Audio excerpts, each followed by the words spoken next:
Sindrom koroner akut sendiri adalah suatu kondisi di mana terjadi imbalance dari suplai dan demam oksigen otot jantung yang paling sering disebabkan oleh panarteriosklerosis yang menyebabkan penyempitan arteri-arteri koroner. Selain itu, sindrom koroner akut dapat pula terjadi akibat spasme arteri yang disebut dengan angina varian.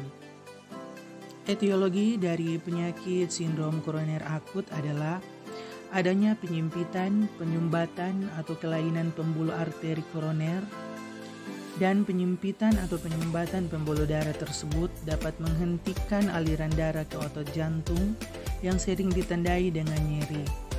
Dalam kondisi yang parah, kemampuan jantung memompa darah dapat hilang. Diagnosa keperawatan yang pertama, penurunan curah jantung berhubungan dengan kontraktilitas jantung. Yang kedua, nyeri akut berhubungan dengan agen cedera biologis, iskemik penurunan suplai oksigen ke otot jaringan. Yang ketiga, kecemasan berhubungan dengan perubahan status kesehatan. Perencanaan keperawatan yang pertama, penurunan curah jantung berhubungan dengan kontraktilitas jantung. Setelah dilakukan tindakan keperawatan selama 3 kali 24 jam, diharapkan curah jantung normal dengan kriteria hasil. Yang pertama, angina tidak ada. Yang kedua, klien dapat beraktivitas. Yang ketiga, tanda-tanda vital dalam batas normal. Yang keempat, tidak ada edema pada paru, perifer, dan tidak ada ansietas. Yang kelima, tidak ada penurunan kesadaran. Intervensi yang dilakukan yang pertama, kaji fungsi jantung tentang bunyi, frekuensi irama jantung. Yang kedua, observasi sirkulasi nadi perifer. Yang ketiga, pantau tekanan darah pasien. Yang keempat, kaji adanya sianosis dan perubahan kulit yang pucat. Yang kelima, kaji perubahan sensori, letargi, penurunan kesadaran, cemas, dan depresi. Yang keenam, berikan lingkungan yang tenang. Yang ketujuh, kolaborasi pemberian terapi sesuai dengan indikasi.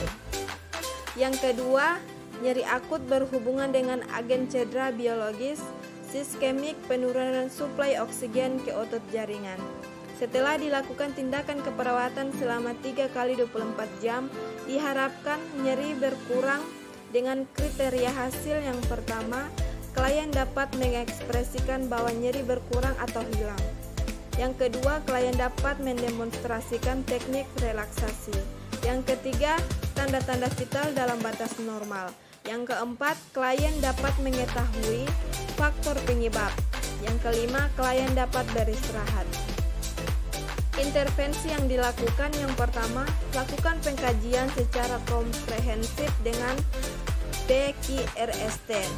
Yang kedua, gunakan teknik distraksi relaksasi. Yang ketiga, observasi tanda-tanda vital. Yang keempat, ciptakan lingkungan yang tenang. Yang kelima, observasi nonverbal pasien terhadap ketidaknyamanan. Yang keenam, kolaborasi pemberian terapi sesuai dengan indikasi. Yang ketiga, kecemasan berhubungan dengan perubahan status kesehatan. Setelah dilakukan tindakan keperawatan selama 3 kali 24 jam, diharapkan kecemasan berkurang dengan kriteria hasil. Yang pertama, klien menyatakan ansietas menurun sampai tingkat yang dapat diatasi. Yang kedua, klien menunjukkan strategi coping yang efektif. Yang ketiga, postur tubuh, ekspresi wajah, bahasa tubuh, dan tingkat aktivitas menunjukkan berkurang kecemasan. Intervensi yang dilakukan yang pertama, gunakan teknik komunikasi terapeutik. Yang kedua, kaji ekspresi pasien terhadap takut, menolak, depresi, dan marah. Yang ketiga, dorong keluarga untuk memberi dukungan kepada klien. Yang keempat, identifikasi tingkat kecemasan. Yang kelima, bantu klien mengenal situasi yang menimbulkan kecemasan. Yang ketujuh, dorong klien untuk mengungkapkan perasaan, ketakutan, dan persepsi. Yang terakhir, anjurkan klien menggunakan teknik relaksasi. Pelaksanaan keperawatan. Pelaksanaan keperawatan merupakan tahap keempat dari proses keperawatan, di mana rencana perawatan dilaksanakan. Pada tahap ini, perawat siap untuk menjelaskan dan melaksanakan intervensi dan aktivitas yang telah dicatat dalam rencana keperawatan pasien. Agar implementasi perencanaan ini tepat waktu dan efektif terhadap biaya, perlu mengidentifikasi prioritas perawatan pasien. Prinsip dalam memberikan tindakan keperawatan menggunakan komunikasi terapeutik serta penjelasan setiap tindakan yang diberikan pada pasien.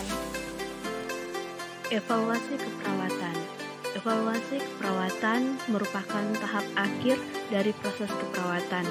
Langkah dari evaluasi proses keperawatan adalah mengukur respon pasien terhadap tindakan keperawatan dan kemajuan pasien ke arah mencapai tujuan.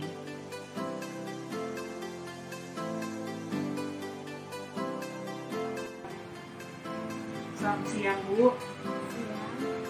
Saya perawat yang bertugas di hari ini. Perkenalkan, nama saya Rifani. Saya di sini akan memberikan diagnosa kepada Ibu tentang kecemasan berhubungan dengan perubahan status kesehatan dan intervensi atau tindakan keperawatan yang akan dilakukan kepada Ibu. Yang pertama akan diberikan teknik komunikasi terapeutik. Yang kedua, kaji ekspresi pasien terhadap takut atau menolak, depresi, dan yang ketiga akan mendorong keluarga untuk memberikan dukungan kepada Ibu sebagai pasien. Yang keempat, akan dilakukan identifikasi tingkat kecemasan kepada Ibu. Yang kelima, akan membantu Ibu untuk mengenal situasi yang menimbulkan kecemasan. Yang keenam, untuk mengungkapkan perasaan, ketakutan, dan persepsi. Yang ketujuh, saya akan memberikan anjuran kepada Ibu untuk mendapatkan imunisasi. Sekian dari diagnosa dan intervensi untuk perencanaan tindakan keperawatan kepada Ibu. Jika Ibu belum mengerti atau kurang paham sekian dari diagnosa dan intervensi yang akan dilakukan tindakan keperawatan kepada Ibu, jika Ibu belum mengerti atau kurang paham, bisa hubungi saya di ruangan keperawatan atau di stasiun. Terima kasih. Selamat siang.